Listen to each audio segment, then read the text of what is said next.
il y avait l'envie de faire une vidéo parce que il y a à la fois une situation un peu complexe, enfin un peu douloureuse, difficile, forme de début de sentiment de dissociation et de mal de ventre, sentiment d'avoir un peu trop mangé et plein de jugements qui vont avec, quoi. Euh, donc il y avait l'envie de faire une vidéo pour comme exercer la présence sur sur rien, enfin en étant là et ouais, pour ressentir notamment en présence, comme je disais dans d'autres vidéos, euh,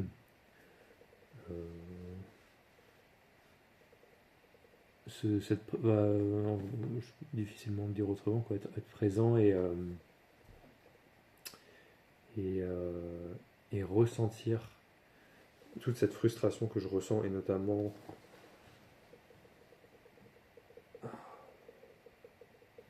typiquement là je sors d'un visionnage en famille d'un match de rugby et, euh, et en fait à la fois je me sentais présent pendant le moment et à la fois après il y a eu tout un tas de je sens le retour de bâton, non pas qu'il y ait quelque chose qui a été mal fait pendant le visionnage, mais je sens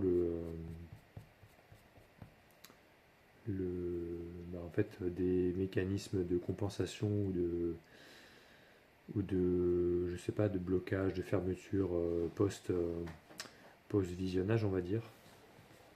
Et c'est vrai qu'il y a eu de la difficulté, ne serait-ce qu'à lancer la vidéo ou à choisir quelque chose, soit faire un yoga, soit faire une vidéo, quelque chose qui me fasse du bien.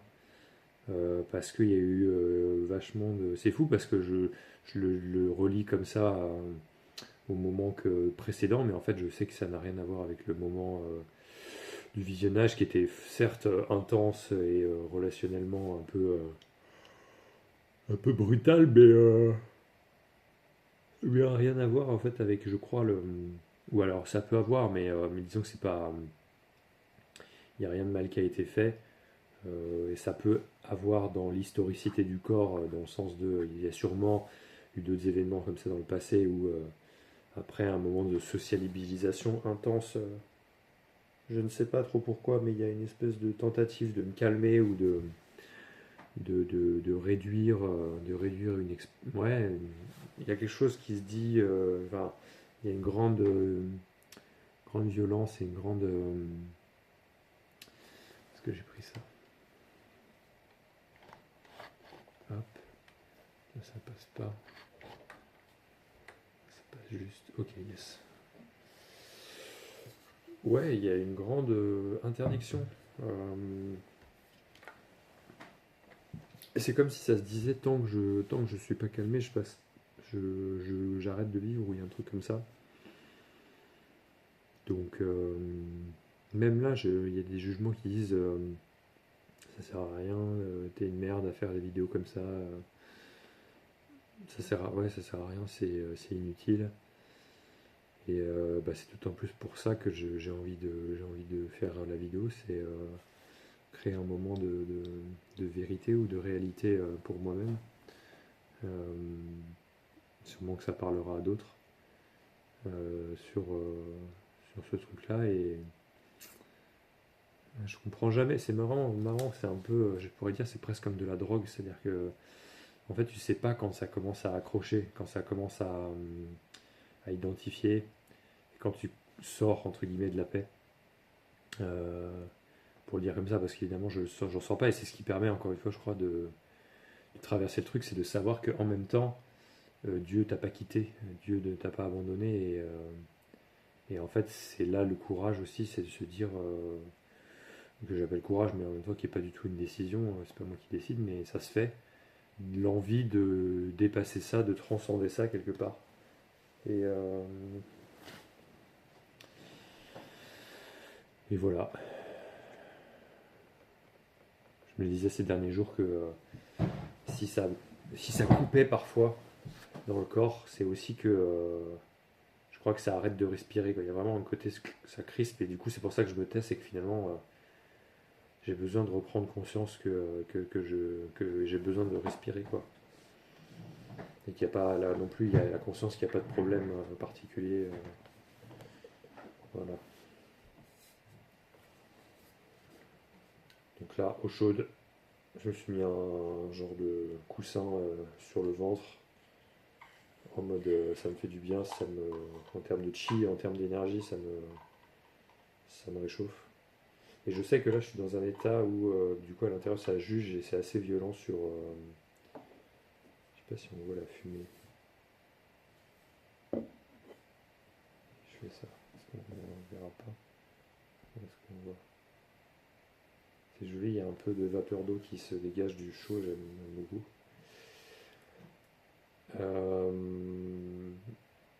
Je sais plus ce que je disais sur le truc de transcender. En fait, je sais que là, à la fois, c'est spécifiquement parce que ça juge que ce moment est pas intéressant qu'en fait il l'est. Là, je sens qu'il y a vraiment en même temps une authenticité de ce que je suis en train de dire et en fait, là où ça pense que c'est illégitime et que ça sert à rien et que c'est de la merde, bah, en fait, c'est particulièrement important d'être vécu, regardé et comment le dire autrement, bah, d'être avec honnêteté regardé, quoi, pas évité, quoi. Pour le dire comme ça, encore une fois, parce que évidemment, j'ai pas,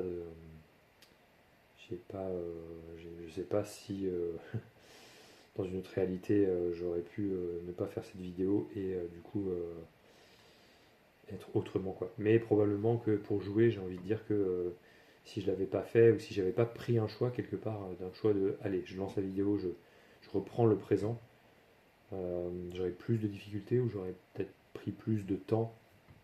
Non pas qu'il faille aller plus vite, mais j'aurais pris plus de temps pour tout simplement reprendre la vie, en fait, tout simplement.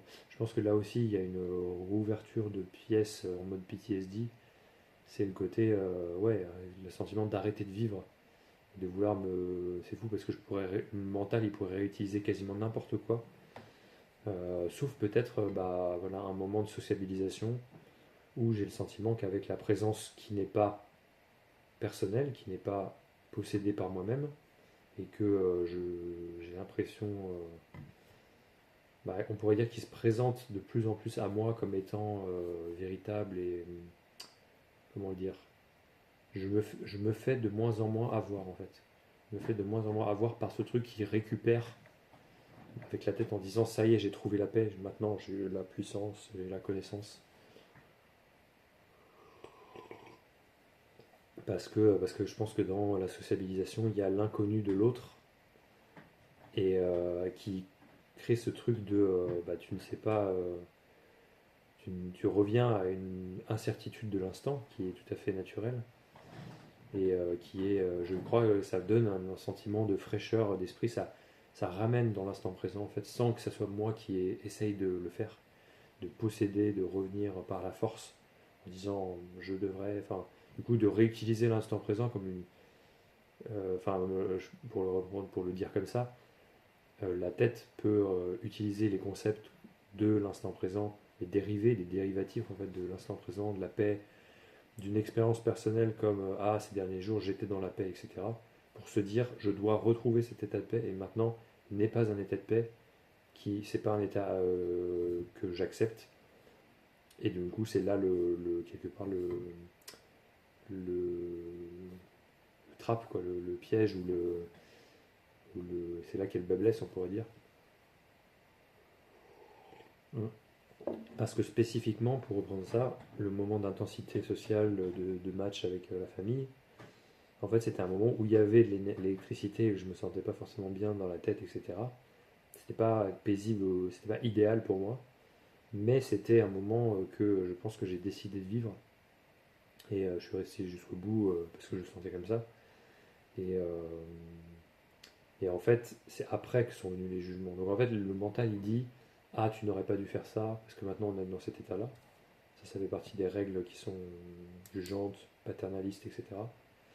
Et, euh, et en fait, non, en fait, la présence elle était là, et la présence elle est toujours là, même si j'ai l'impression de plus y croire ou quoi. Donc, en fait, c'est aussi l'élan de continuer à vivre, là aussi, je parlais de keep going on, quoi. C'est l'élan de continuer à vivre malgré le sentiment d'avoir mal, qui permet de passer à autre chose au plus vite possible, en fait, et d'avoir, comment dire, une forme, j'allais dire une anti-peur ou une. Ou alors, c'est juste, bah, ok, j'ai conscience qu'il y a la peur, c'est aussi se parler à soi-même, et j'ai conscience qu'il y en a peur, j'ai conscience qu'il y a du stress, il y a du jugement, il y a de la dureté, il y a de la réprimande à l'intérieur, et j'ai l'impression de pas assez bien respirer, et j'ai l'impression d'être pas assez bien détendu, etc. Et pourtant, on va continuer de vivre, et on va faire des trucs, voilà. Et essayer de se divertir la tête aussi avec ça, parce que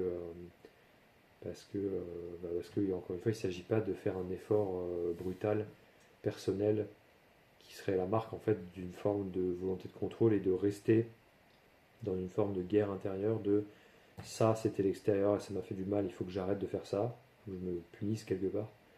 Et en fait, ce que nous on va choisir à l'intérieur, c'est de se réfugier jusqu'à ce temps que ça se calme. Et bon, après le mouvement il est légitime aussi hein, dans ces moments-là, mais il n'y a pas à se forcer à quoi que ce soit. Mais disons que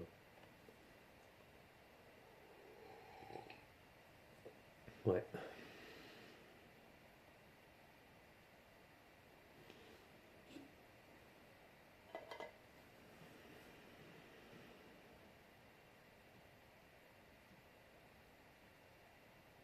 en fait ça se fait tout seul quoi. Parce qu'à un moment donné, quand je croyais avoir compris ou attrapé le truc, je croyais que il y avait une teneur comme ça de ok, on retourne à la sensation, allez, on retourne dedans, on y va, on y va, on y va. Et l'élan n'était pas forcément malveillant ou problématique en soi, en moi. C'est que c'est juste que en fait du coup ça a essayé de mesurer, ça a essayé de faire de la vie quelque chose d'encapsulable et de dire encore une fois si je répète la recette que j'ai connue ces derniers jours, bah, en fait ça va remarcher, on va pouvoir à nouveau se protéger dans un château Castle of Glass, quoi, le château de verre. Et bah, ça fait partie des affres et des embûches que tu traverses sur ce genre de chemin, je crois, qui t'amène justement à te rendre compte qu'en fait il faut à nouveau lâcher ça pour te laisser vivre à nouveau, même quand tu as peur, et voir qu'effectivement là aussi il n'y a rien d'interdit. En fait, bah, tu as le droit de souffrir. Là, dans un monde, dans une société ou dans une famille où on te dit, on te fait sentir qu'en fait souffrir c'est mal, ce qui est terrible parce qu'on a l'impression de faire du bien aux autres quand on leur dit bah, fais quelque chose pour ne plus avoir mal. En fait, parfois on peut faire plus de mal que de bien en n'étant pas en fait dans l'accueil inconditionnel avec l'autre. Dans la mesure où il y a bien des situations où j'aime bien préciser dans mes posts ou quoi que en fait il ne s'agit pas d'essayer de se détendre à tout prix parce que ça peut faire l'inverse de ce qui est escompté, c'est-à-dire ça crée plus de crispation parce qu'en fait ce qu'il y a à l'intérieur c'est que s'il y a une crispation, une tension, quelque chose d'un mal-être, en fait il a besoin d'être vécu et la conscience, la vie, elle sait que en fait en soi là-dedans il n'y a aucune limite dans l'expérimentation de ces névroses-là, de ces obsessions-là, et que c'est pas un truc à solve et à résoudre comme un problème ou comme une machine, en fait, d'avoir un rapport machiniste à la santé, à la vie, et voilà quoi. Du coup, des fois, je peux penser en mode arrête-toi, respire, et c'est ok de penser ça, et c'est ok de s'arrêter de respirer, et en même temps, c'est ok de se laisser prendre le risque de continuer à être entre en asphyxie, etc., de se de trépasser ça aussi, d'outrepasser ça, parce qu'en fait, bah, encore une fois, on n'est pas une petite chose fragile. Et en fait, ça fait du bien parfois de se dire c'est simultané, c'est-à-dire qu'en fait, bah, en fait, on ressent qu'on a mal et en même temps, ça ne nous empêche pas de vivre. Que ça me semble très important dans la mesure où on a envie d'exister et de se sentir fort et résistant, et, et qu'on ne se fait pas envoler au moindre coup de vent de la peur à l'intérieur. C'est en fait de savoir outrepasser ça, outrepasser ces règles qui sont aussi... je ressens des règles basées sur de l'inquiétude en fait, de l'inquiétude de qu'est-ce qui pourrait se passer en fait. J'ai tellement été prostré dans des schémas, dans des machins comme ça que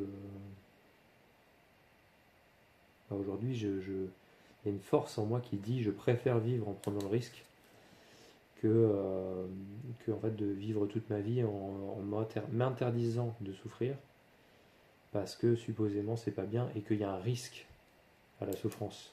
Risque étant mentalement la croyance que en fait on va plus souffrir si on se laisse souffrir. C'est ça aussi, la croyance de la débandade ou de la décadence.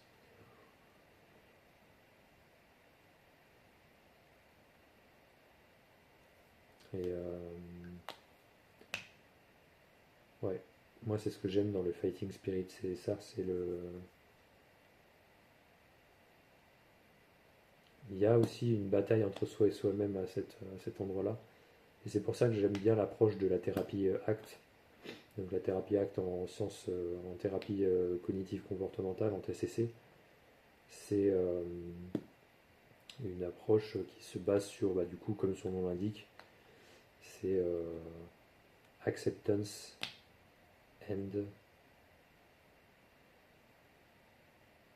C'est quoi c'est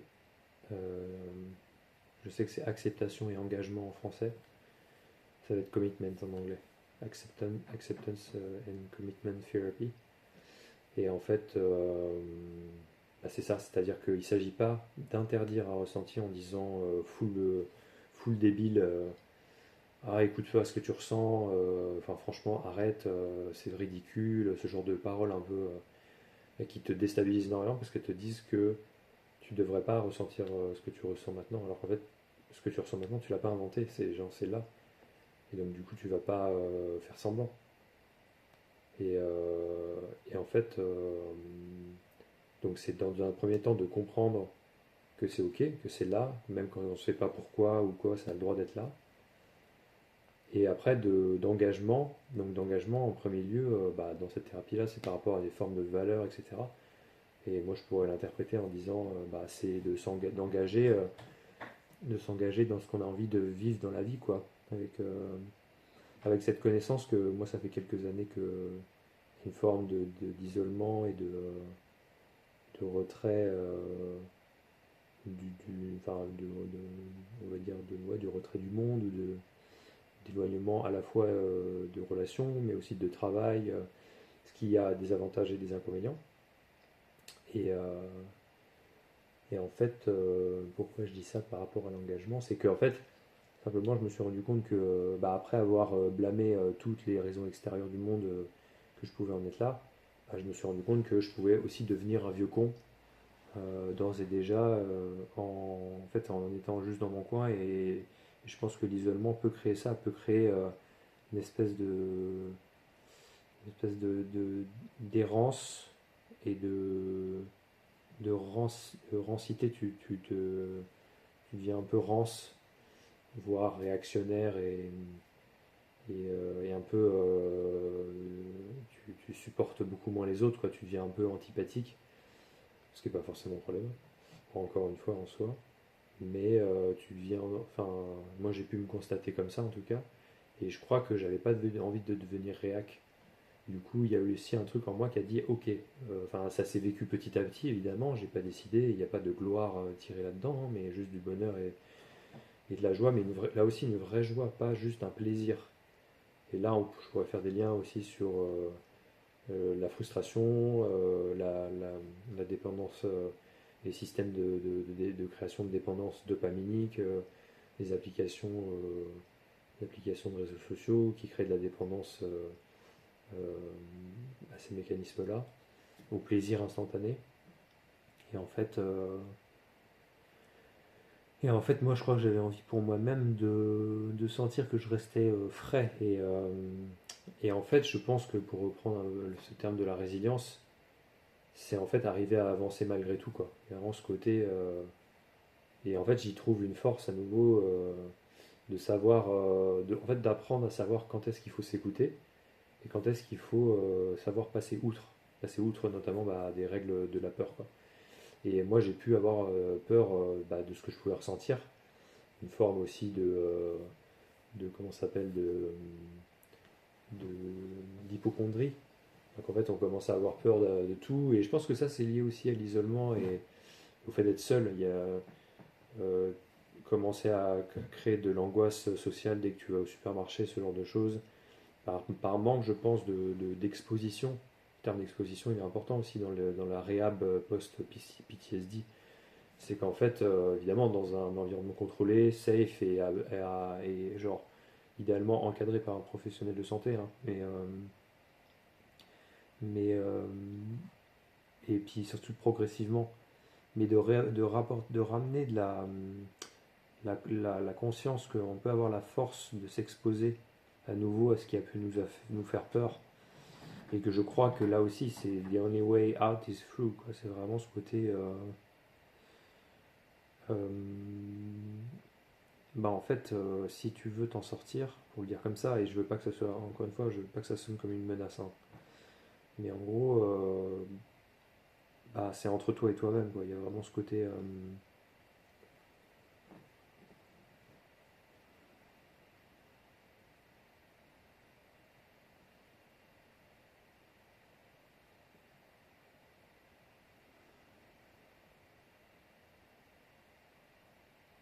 Et après, je parlerai de la respiration, je pense.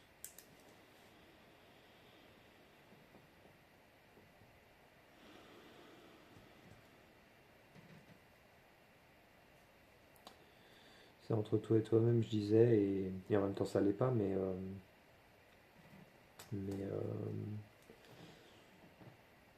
en gros, à un moment donné, j'ai voulu, pour le ramener à moi toujours, à un moment donné, j'ai voulu, pour moi-même, quelque part, m'en sortir. Et me dire que j'allais pas rester sur des fausses peurs qui me pourrissaient la vie à moi tout seul, en fait. Je sentais que ça concernait personne d'autre. Et que même, enfin, si, ça pouvait jouer aussi sur mes relations, mais moi, ça me touchait en premier lieu, quoi. Et que je me sentais plus fort que. Je me sentais qu'il y avait quelque chose qui allait pas dans le fait de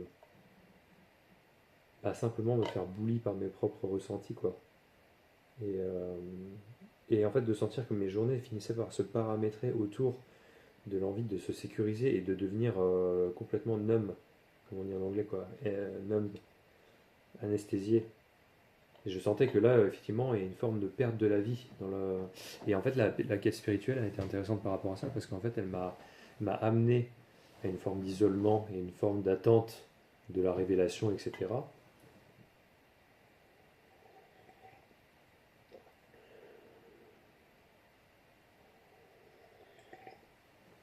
Je suis en train même de me dire que ce que je disais dans les autres vidéos, en fait, est peut-être pas si vrai, surtout sur cet aspect.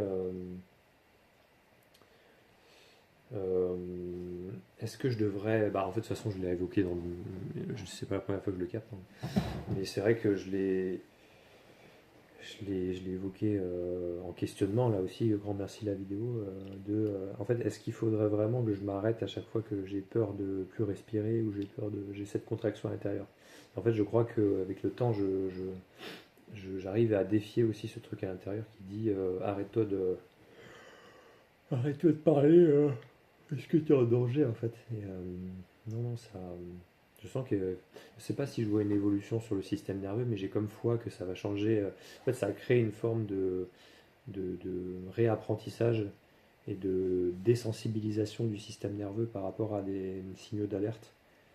Parce que, évidemment, enfin, voilà, quand en fait tu as toute la journée des signaux d'alerte qui te disent arrête-toi, paralyse-toi, protège-toi, mets-toi dans un coin, dans une boule, en fait, effectivement, tu n'arrives pas pour toi-même à faire les choses que tu as envie de faire dans ta vie. En tout cas, moi, je l'ai vécu comme ça, quoi. Et, voilà.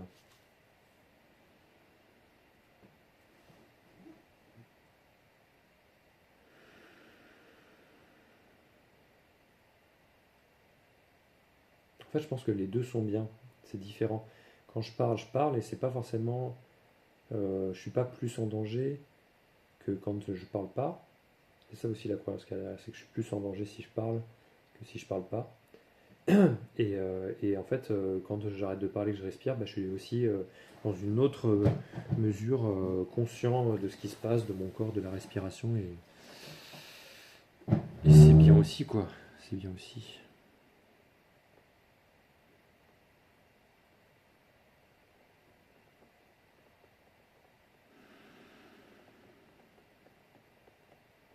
C'est comme si ça, c'est comme si l'intensité énergétique dans ces endroits-là, elle n'aimait pas ne pas savoir de quoi demain est fait. Donc je pense que c'est vraiment le contrôle, quoi.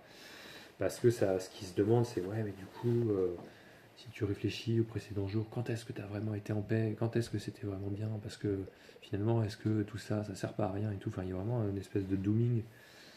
Et je pense que du coup, le cœur de la présence, il est là aussi. C'est cette espèce de pas croire dans cette forme-là, quoi, qui passe, ces formes-là qui passent et savoir s'autoriser à des trucs qui, moi, me semblent parfois fous. C'est-à-dire vraiment, ah ouais, en fait, je peux continuer à vivre malgré le fait que je ressens des trucs douloureux, intenses, qui sont désagréables, qui sont gênants.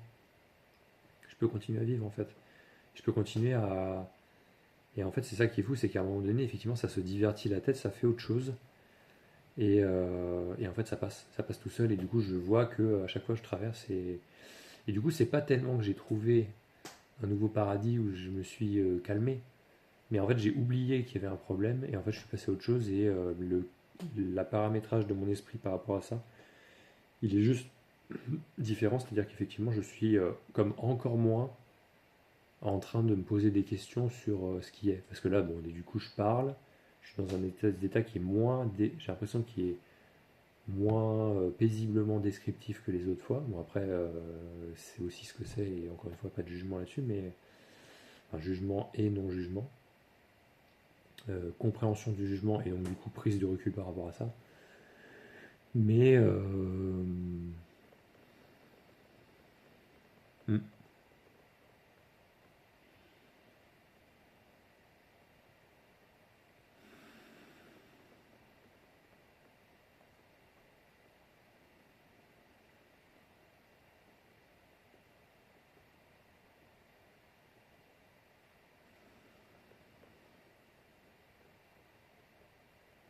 la fuite.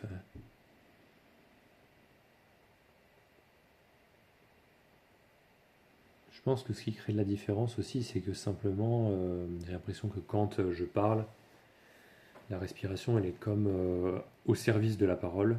Tandis que quand je me tais, je peux vraiment me concentrer sur le sensation de notamment de mon diaphragme, qui est, je pense, un muscle qui est tout à fait relié avec l'anxiété, quoi. Et je me suis dit ça tout à l'heure aussi, c'est que parfois c'est encore aussi simple que, pour pas dire encore plus simple, mais encore aussi simple, c'est toujours aussi simple que breathe in, breathe out, quoi. Genre, respire, respire. Est-ce que tu es conscient que tu respires? Est-ce que tu es conscient que tu respires? Et souvent, quand je me sens speed à la parole et que j'aimerais comme parler plus en harmonie, être aligné, c'est que en fait, il y a ce sentiment d'anxiété, de tension et en plus, par-dessus potentiellement l'idée que je devrais pouvoir être moins tendu, quoi.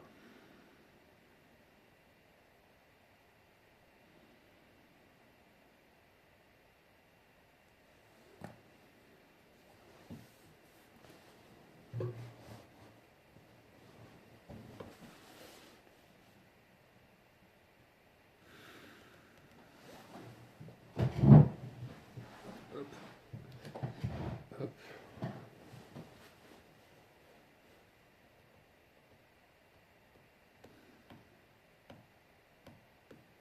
Et là non plus, hein, je comprends pas très bien. Je comprends pas très bien ce que je fais, mais je suis là. plus là.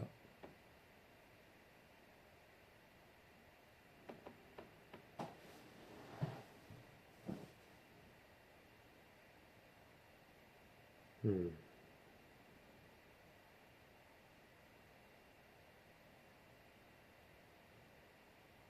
Intéressant.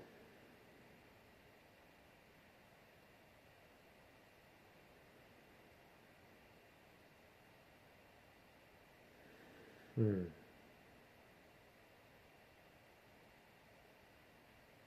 Si j'ai l'impression d'être en danger quand je parle et d'être moins en danger quand je parle pas, c'est que je pense que ça a dû être inscrit là-dedans aussi, dans, dans ce truc de, effectivement, si je dis quelque chose, je prends un risque. Je le relie à mon contexte familial, évidemment. Et donc, je pense que là, ce que je ressens, c'est qu'effectivement, la numbness, alors, ouais, la numbness, pas celle dont je parlais tout à l'heure, parce que tout à l'heure, je parlais d'une numbness qui fait que, mais en même temps, elle doit être reliée quand même. Disons que c'est quand même deux cousins assez différents. Je parlais de numbness d'anesthésie, qui fait que tu n'arrives pas à faire les choses que tu as envie de faire dans ta vie, et d'être qui tu es. Et là, c'est une numbness, là, je pense que j'ai un peu, je me suis demandé si qu'est-ce que j'avais envie en fait. Et ça a repris ce truc, cette confiance et peut-être ce sentiment d'être un peu, alors que c'est vraiment que entre moi et moi-même aussi, hein, mais l'impression d'être, de redevenir noir, de redevenir même méprisant ou hautain, alors qu'en fait je pense que ça se sent même pas quasi, enfin peut-être un petit peu dans la vidéo ou dans la voix ou dans le visage, mais en fait c'est ça quoi, je peux décider, j'ai la force, je ressens là, j'ai la force de, de dépasser le nuage de purée de poids, d'anesthésie à l'intérieur qui me dit ah, arrête, genre tu devrais te taire et en fait c'est ça quoi, c'est l'intuition que j'avais que non, je peux continuer à parler et en même temps ressentir mon corps, elle est là quoi, genre j'ai la force, la conscience est immense, il y a vraiment ce truc de en fait j'ai pas besoin de choisir entre là aussi l'intérieur et l'extérieur, entre moi et le monde, entre parler et me taire.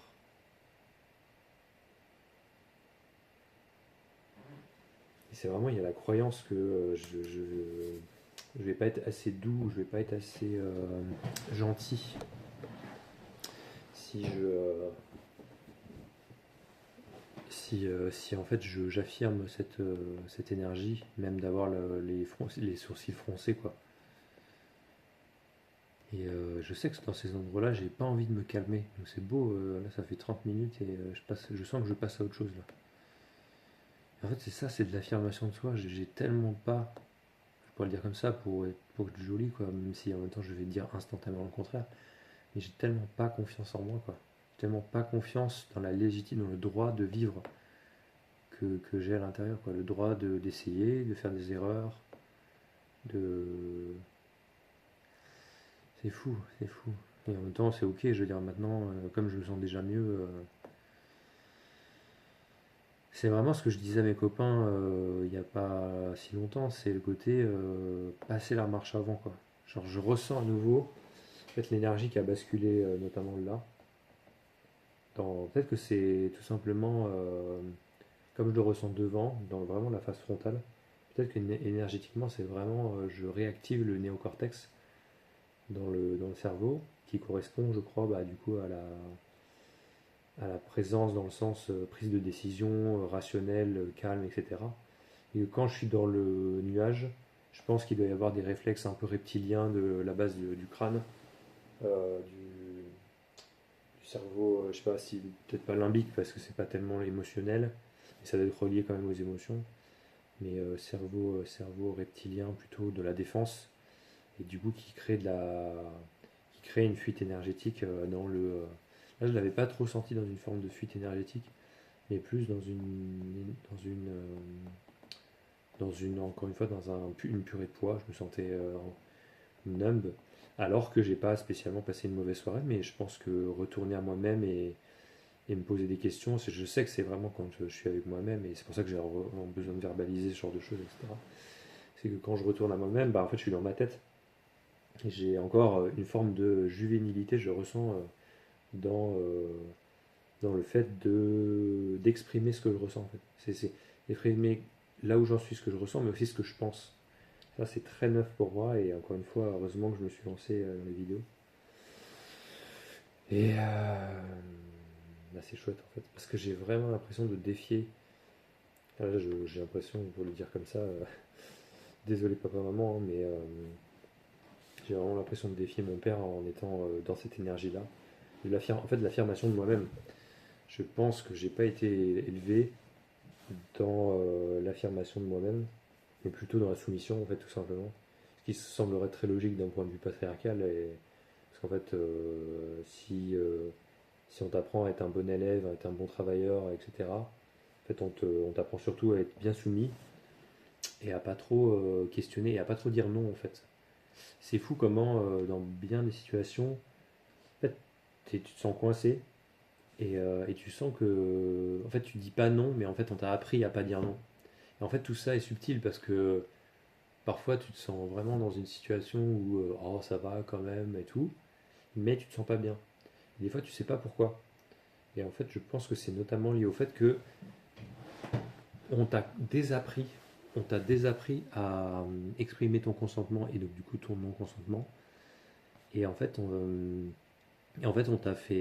t'a appris que ce qui était normal d'attendre, c'était de dire oui tout le temps et de te soumettre.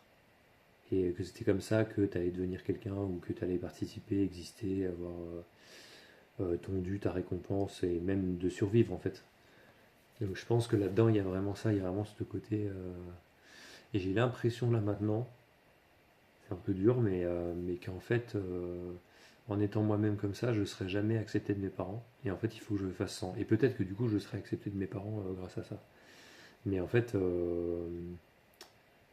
peux pas attendre leur validation là-dessus. Et tant mieux. Et il y a vraiment ce côté, ouais, maintenant je comprends la mécanique. Ça part en arrière. Moi, je fais non.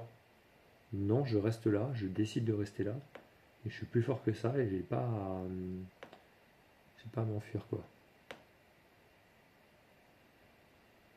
Et j'ai pas à m'auto-décrédibiliser, j'ai pas à me taire. Et voilà quoi.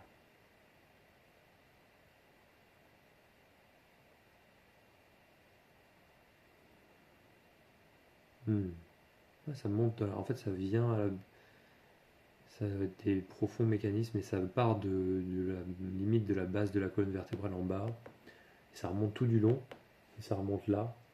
Et ça part aussi du ventre, donc il doit y avoir des émotions effectivement dans le ventre qui sont là. Hmm.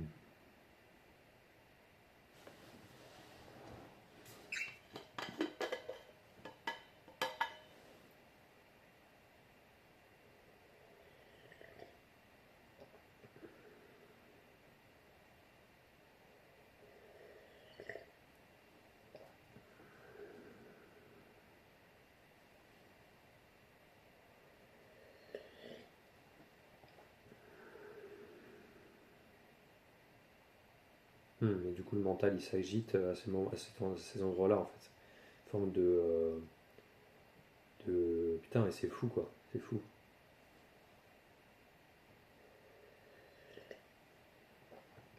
C'est vraiment l'attention. Donc du coup, bah, c'est pour ça qu'il y a énormément de discussions qui sont portées autour du TDAH notamment. C'est que l'attention, en un seul mot, c'est vraiment pour moi un enjeu là aussi capital de santé, on pourrait dire santé publique quoi.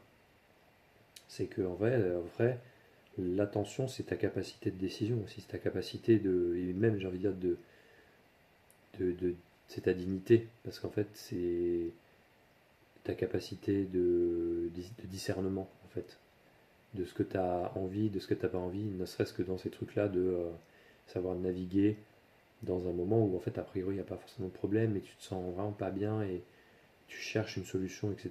Et en fait, parce qu'il y a ce mécanisme d'auto, j'allais dire aliénation, mais aussi d'auto-soumission en fait, d'auto-soumission et d'auto-déni de soi-même. Je vois une forme de mensonge ou de je me cache à moi-même en fait dans ces endroits-là. Et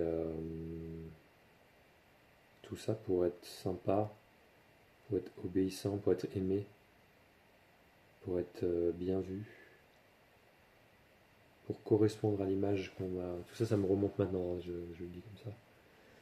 Pour correspondre à l'image que, en fait, j'ai appris à moi-même m'appliquer euh, parce qu'on m'a dit que c'était ça que je pourrais jamais attendre, que c'était tout ce que j'avais à attendre du monde, c'était qu'on me valide pour cette image-là. C'est terrible, c'est genre affreux, c'est Matrix quoi,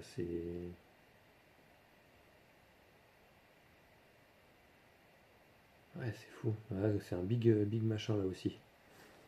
J'ai bien fait de lancer la vidéo. C'est là que effectivement ça corrobore ce que je disais dès le début, l'intuition de non, je suis plus fort que ça, je vais pas me laisser faire en fait. Euh,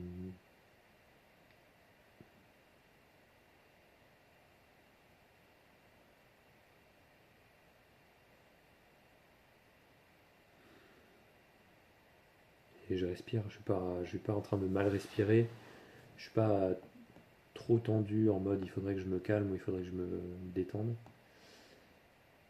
Et j'ai l'impression que c'est surtout ma mère qui est comme ça. Quand je l'observe, j'ai l'impression qu'elle est tout le temps dans le gaz. Et elle est tout le temps en train de se. Je cherche un terme que j'ai pas encore dit, je pense. C'est pas réprimer, bien que ça soit aussi de la répression, mais c'est un truc de. Ah, ça doit être de. Comment dire? Refouler. C'est du refoulement permanent en fait. Ouais. Désolé pour ceux qui aiment pas trop les termes psychanalytiques, hein. Mais je vois ça, ouais. Je vois une espèce de. Et ma mère, j'ai l'impression qu'elle est. Ah, je sais pas si j'ai envie de parler de ma maman, mais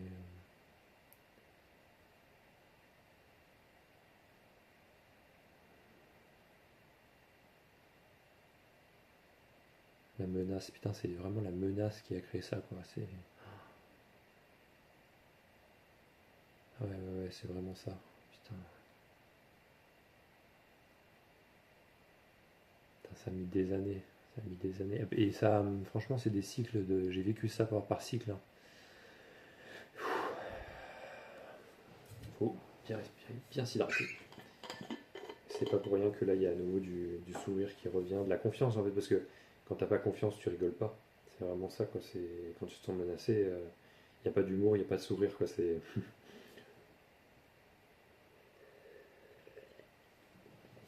ouais. C'est pour ça que j'ai l'impression dans ces endroits-là que tant que j'ai pas bah, du coup résolu, enfin c'est fou parce que c'est un état qui s'auto-nourrit.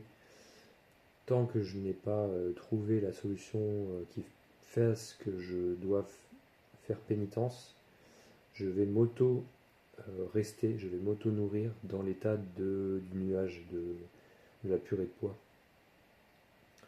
Euh, ouais. Et du coup, c'est ça l'illusion, c'est de sortir de cet état qui dit t'es en danger, trouve une solution pour sortir du danger. Et du coup, de chanter, de dire non, en fait, je suis déjà bien maintenant, et en fait, je prends soin de moi, ici et maintenant, en étant attentif à mon corps et comme remontant le courant, le fil, euh, et en n'obéissant pas, en fait, en désobéissant ces règles qui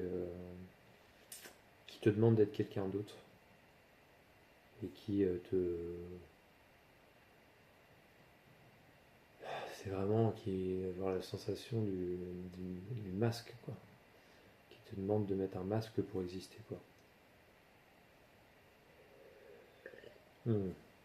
Là, je fais en présence l'exercice de. J'ai des montées en fait d'invalidation, j'ai des montées et encore une fois, ça, c'est tout à fait documenté ces trucs-là quand tu es en état de sidération, c'est là que vient le gaz en fait. Quand tu es plus attentif, quand tu es anesthésié, c'est quand tu te sens brutalisé dans un sens d'invalidation de qui tu es. Et donc en fait, quand tu es un enfant, tu as l'impression de mourir en fait. Quand on te dit quand on te fait ressentir que t'as pas le droit d'exister, pour tout un tas de raisons et en plus de manière répétée. Euh, du coup, euh, ouais, dès qu'il y a un doute, en fait, ça me crée ce truc de. C'est ça qui coupe en fait. C'est pas tellement que j'ai besoin de respirer. Enfin, besoin de respirer, être en silence, ça me permet de revenir à moi-même. Et d'ailleurs, je pense que c'était une zone de sécurité pour moi.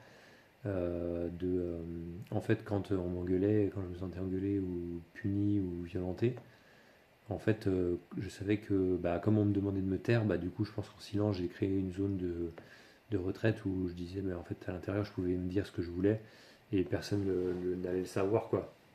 J'en avais déjà conscience. Et ça semble assez logique. Enfin, je sais pas, je me dis, tous les humains doivent avoir ce truc en fait, bah, je me parle à moi-même et personne ne peut lire dans mes pensées, et heureusement, quoi.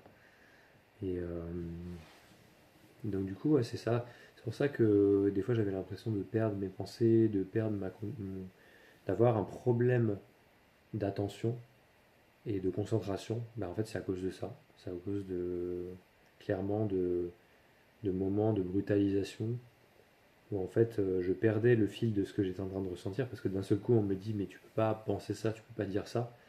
Et peut-être que j'ai dit des trucs qui étaient cash quand j'étais petit ou ce genre de choses. J'ai des souvenirs un peu de moments de repas de famille où j'étais tellement à côté de la plaque que je disais aux gens mais en fait vous savez pas de quoi vous parlez en fait. Vous êtes en train de blablater dans le vide, vous mentez en fait, vous mentez en permanence. Et de dire ce genre de choses là, euh, je suis assez fier de l'avoir jamais vraiment perdu. Derrière bah, en fait, une phase depuis que j'ai 25 ans qui est assez dure là-dedans aussi, quoi. Dans, ouais, en fait, avec la quête spirituelle, quand j'avais l'impression d'avoir trouvé la paix, en fait, c'était l'ego sécuritaire qui se disait, bah, je vais pouvoir mettre là-dedans quand je veux, dès que je me sens en danger. Et en fait, c'est une illusion. C'est pas ça qui te sauve. Ce qui te sauve, c'est du coup, encore une fois, cette vie qui fait que tu continues à avancer et que tu peux pas prévoir ce qui se passe et que du coup, tu t'adaptes et tu te régénères et voilà. Il y a une force là-dedans qui est un peu inarrêtable. Et ouais.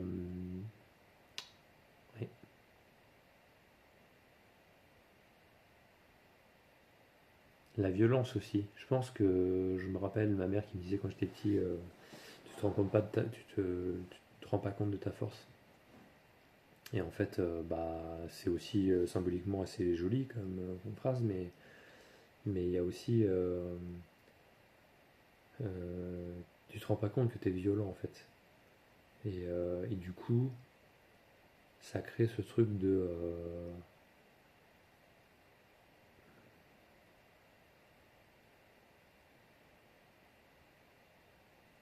Hmm.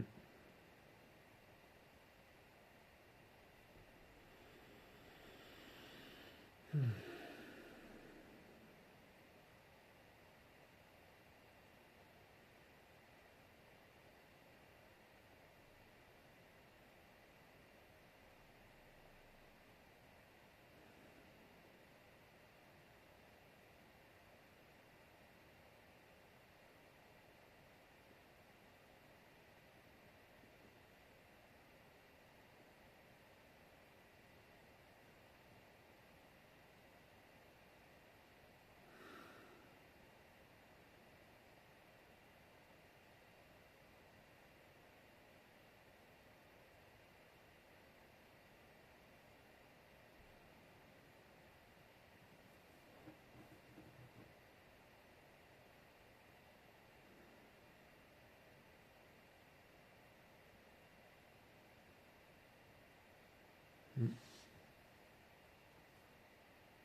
Mm.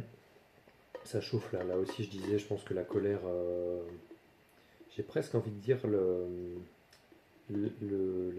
l'impolitesse. Il y a vraiment un truc en moi qui est en mode être conscient comme ça et défier la soumission, c'est être impoli, mais normal, parce que en fait, j'ai envie de dire là, l'ordre bourgeois, il se base sur des valeurs morales telles que la bienséance, tout ce qui est rapport à la honte, euh, la, la réputation.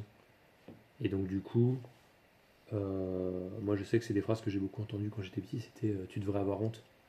Tu devrais avoir honte. Et en fait, bah du coup, non, j'ai pas honte en fait.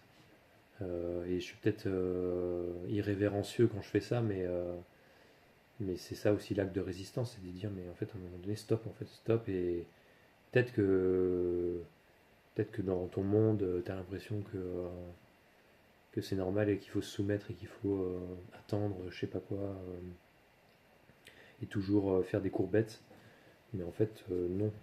Non, nique sa mère en fait. Et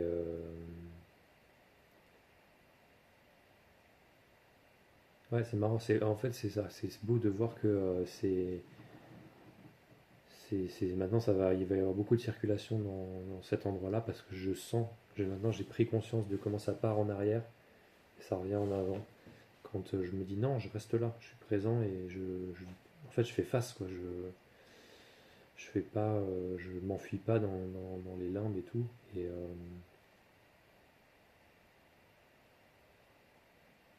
en fait, c'est ça, quoi. Quand je pars là-dedans, en arrière, dans la sécurité, je turbine à fond dans le qu'est-ce qui va se passer. Ça calcule les éventualités de conséquences, de potentiels actes de répression et en fait, en fonction de ce que j'ai dit, est-ce que je ne vais pas me faire taper ou ce genre de choses. Alors qu'encore une fois, je suis en train de faire une vidéo tout seul, mais c'est le principe d'une vidéo de PTSD enfin, qui parle de ça, c'est que je crois vraiment être en train de revivre, de rendre insécurité, au point même de ne pas en avoir forcément conscience moi-même tout le temps, d'en avoir régulièrement pas conscience. Donc en fait, de m'offrir ça à nouveau, d'être d'être présent, de rester là, de m'offrir ça et de me choisir aussi, de dire bah c'est pas grave si je dois faire sans les gens que a priori je dois aimer ou qui m'aiment.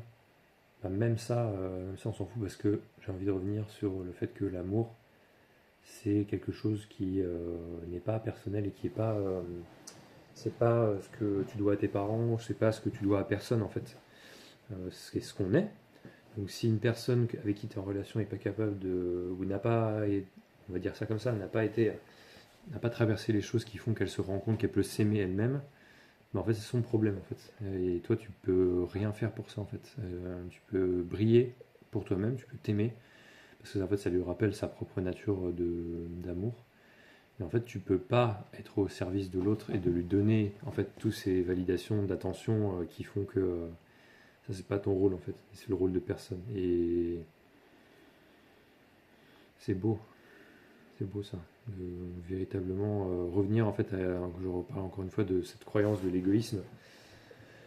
Croyance que c'est un égoïsme de se servir soi, de se nourrir soi, de vivre pour soi, de vivre dans son corps, d'avoir conscience qu'on n'a qu'une vie et qu'en fait on, on n'est que dans son corps, on n'est pas dans le corps des autres quoi. Et c'est ça, le truc quand ça part en arrière, c'est que je suis en train d'essayer de capter comment les gens ils vont prendre ce que je dis, que ce soit là ou de manière générale. Donc on reparle de la réputation, de comment les gens, le people pleasing, comment les gens ils me voient. Passer tout ce temps à me demander ça et pas à me nourrir moi, ce qui fait que il y a aussi ces croyances qui sont intéressantes que si tu te choisis toi, tu vas être seul, personne va t'aimer. Ce qui est c'est parmi les choses les plus toxiques parce que du coup on te fait la menace que si t'es pas soumis et obéissant, tu verras personne et tu seras seul et donc du coup malheureux et donc du coup ce qui se joue à l'intérieur pour l'émotion ou l'enfant c'est le côté tu vas mourir en fait. Si t'obéis pas, tu vas mourir. Tu vas mourir socialement, tu vas inexister, quoi. D'où, bah, je pense aussi la soumission, qui est parce que tu te dis, je préfère me soumettre plutôt que ne pas avoir d'amour du tout. Jusqu'au jour où tu te rends compte que en fait, tu peux être ton propre parent et t'aimer, et voilà, quoi. Voilà, encore une vidéo d'1 heure. Je pense que je vais m'arrêter pour écouter ça et continuer à être irrévérencieux, malpoli et déplacé, pour ce que ça veut dire. Déplacé, mal placé, c'est comme on dit déjà, un peu, ouais, un peu prétentieux et pas vulgaire. Il y a un peu de vulgaire, donc ça, c'est intéressant par rapport à la pensée bourgeoise aussi. Oh, c'est vulgaire, oh, oh. Genre se rebeller, c'est vulgaire en fait. Et un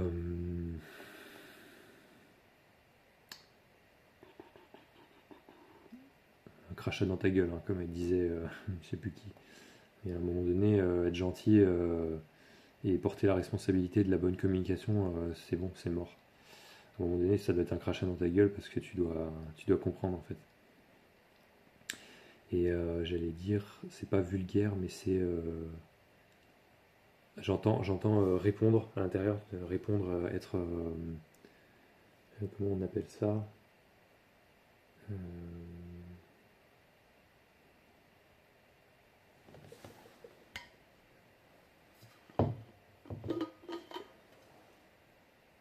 Vraiment tout le champ lexical de la rébellion, de ne pas obéir, de la désobéissance, de faire un affront, d'être vraiment choquer la bourgeoisie.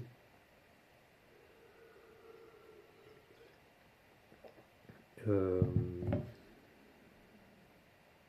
Vraiment, là aussi, c'est la pensée de gauchiste, quoi. C'est le côté que ce qu'ils nous reprochent devienne notre fierté, quoi. Qui est, bah ouais, en fait, je suis moi, en fait. Et alors, qu'est-ce que tu vas faire, en fait? Qu'est-ce que tu vas faire? Et ouais, c'est ça, il répond. Je sais pas si je retrouverai le mot, mais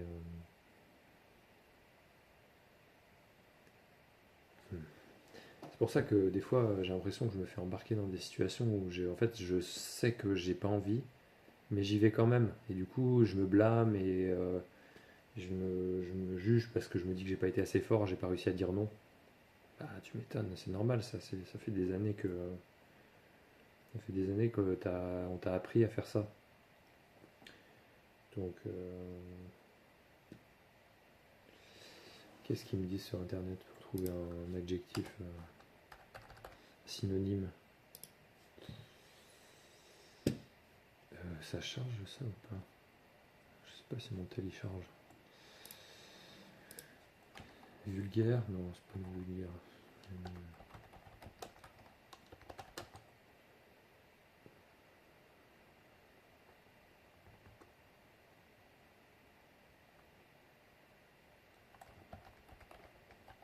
Synonyme de malpoli. Inconvenant, incorrect, mal élevé. Il y a aussi ce côté effectivement incorrect, mal élevé. Donc on revient encore une fois à cette pensée bourgeoise de la bonne éducation qui correspond en fait à une forme de soumission des mœurs, quoi.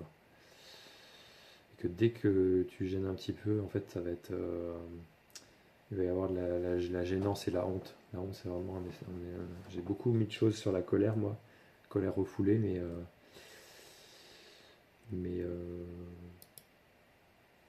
ah voilà, il y a plein de choses là. Rude, désobligeant. Désobligeant, c'est ça, hein. Discourtois, je connaissais pas. Rustre, irrespectueux, désagréable, insolent. C'est insolent que je cherchais. Insolent, putain, c'est. Ouais, c'est ça, on m'a dit que j'étais insolent. Et je pense que j'avais fait un blackout de ce mot-là. En fait, je suis putain d'insolent, quoi. Mais pour eux, pas pour moi, pas pour les gens qui comprennent ce que je dis, hein. Je suis pas insolent.